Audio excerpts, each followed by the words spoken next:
காட்டு மேகமாய் நாம் சேர்ந்து போகலாம். பூங்கொத்தை போலவே முகம் வைத்து வாழலாம். நம் சிரிப்பை படம் பிடித்து வாழ்த்து மடல் வழங்கிடலாம்.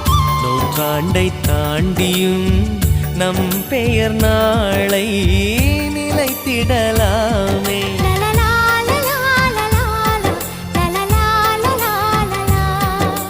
Happy new year, happy new year வந்ததே.